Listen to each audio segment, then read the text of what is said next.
नमस्कार दोस्तों, मेरा नाम अनिल सोलंकी है। मेरे YouTube मंच लाउड जाट वॉइस में आप सबका स्वागत है।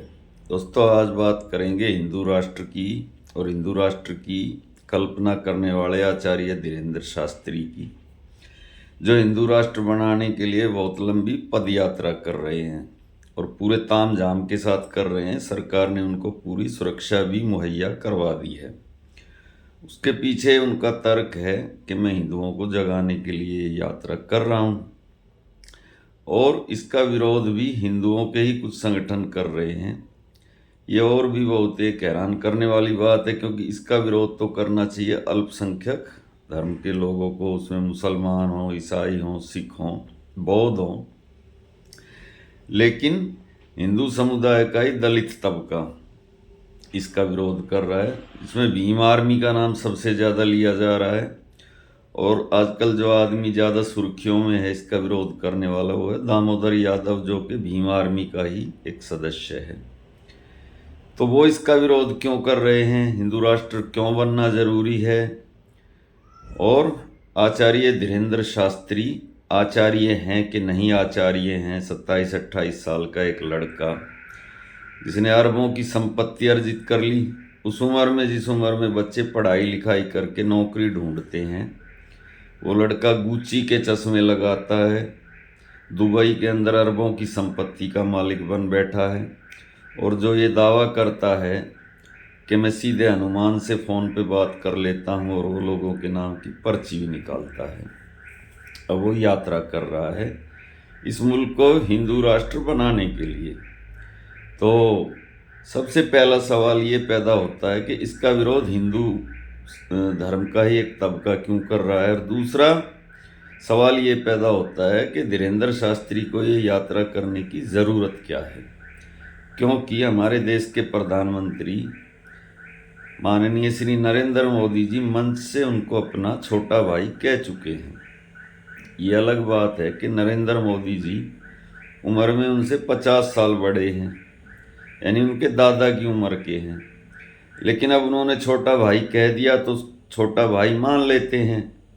तो छोटे भाई को बड़े भाई के पास जाना चाहिए और संसद के अंदर संविधान में संशोधन का एक कानून पास करवा देना चाहिए कि आज से ये देश धर्मनिरपेक्ष देश नहीं रहेगा, सेक्युलर कंट्री नहीं रहेगा, और आज से ये देश हिंदू राष्ट्र माना जाएगा।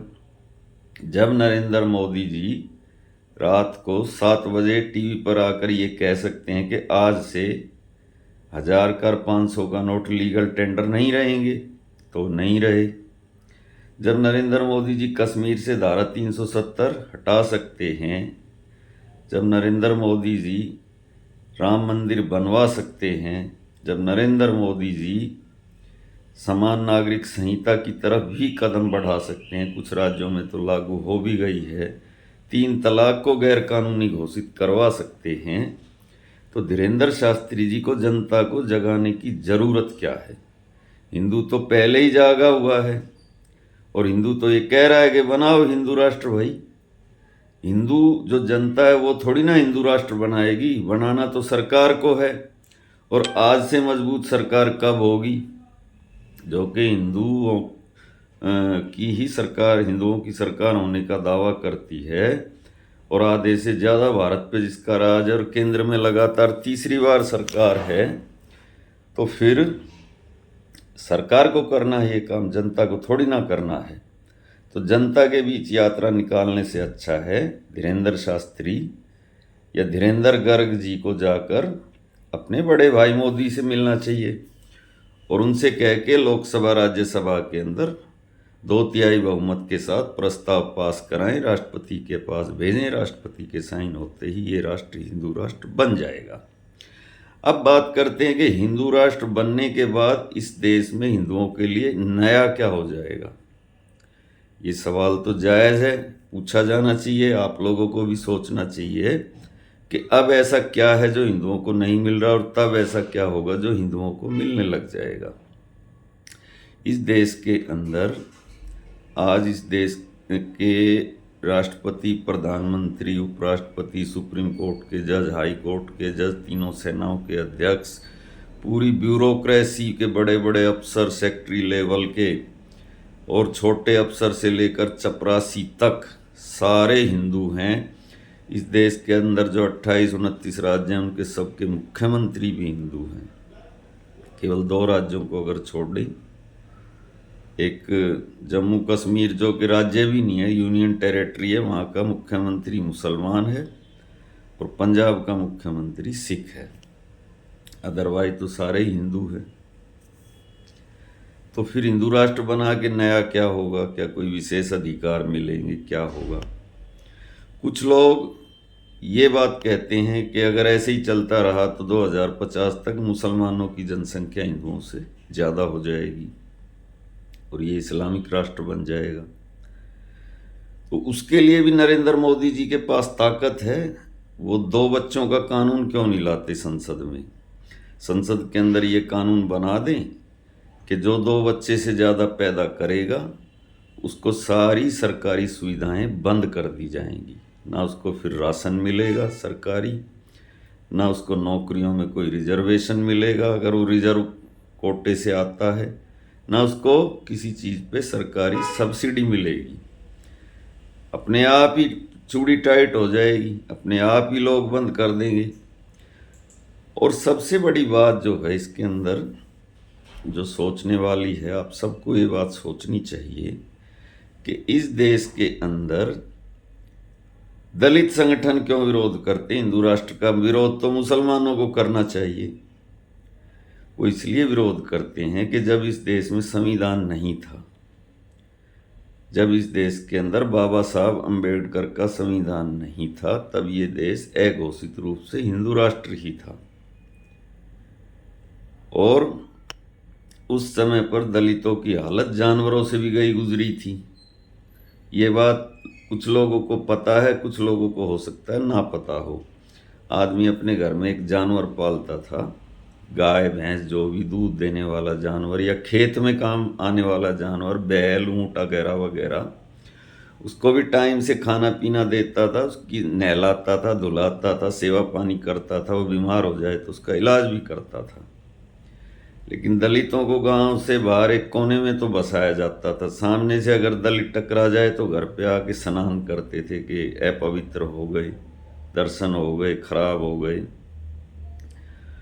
और महाराष्ट्र में तो कहते हैं उनके आगे पीछे झाड़ू आगे मटकी तक भी बांधी जाती थी। तो ये अमानवीय अत्याचार थे और उनको पढ़ने का अधिकार नहीं था, उनको शिक्षा अर्जित करने का अधिकार नहीं था, संपत्ति अर्जित करने तक का अधिकार नहीं था। तो वो लोग डरते हैं, वो लोग इसलिए डरते हैं, उनको ये लगता है कि देश आज़ाद होने के बाद जो संविधान इस देश को मिला, उस संविधान की वजह से हमको इंसानों की तरह जीने का अधिकार मिला। और अगर हिंदू राष्ट्र बना तो ये संविधान तो नहीं रहेगा, ये बात तो निश्चित रूप से आप मान लीजिए। फिर तो या तो नया संविधान बनेगा या मनुस्मृति को ही संविधान मान लिया जाएगा। और मनुस्मृति तो जातिवाद का महिमा मंडन करती है, वो तो जातिवाद को और पुख्ता करती है। अब समस्या यहाँ पैदा होती है कि जो लोग हिंदू राष्ट्र की बात करते हैं और ये कहते हैं कि ये मुल्क हिंदुओं का होना है और हिंदू राष्ट्र होना चाहिए, बात तो उनकी जायज़ है, होना ही चाहिए। अगर हिंदू इस देश में बहुसंख्यक हैं तो हिंदू राष्ट्र क्यों नहीं होना चाहिए? लेकिन वो जातिवाद पर बात करने से बचते हैं और वो जातीय स्वाभिमान को भी जिंदा रखना चाहते हैं। ज़्यादा हिंदू राष्ट्र की बात जो सवर्ण जाति के लोग हैं वही करते हैं और वो अपने जाति स्वाभिमान को छोड़ना नहीं चाहते हैं। वो ऊंची जाति भी बन के रहना चाहते हैं, हिंदू राष्ट्र की बात भी करते हैं और ये भी चाहते हैं कि बाकी जो जातियां हैं जिनको वो छोटी दृष्टि से या हे दृष्टि से देखते हैं, वो भी हमारे हिंदू राष्ट्र का हिस्सा बनी। अब दोनों चीज़ें कैसे संभव हैं?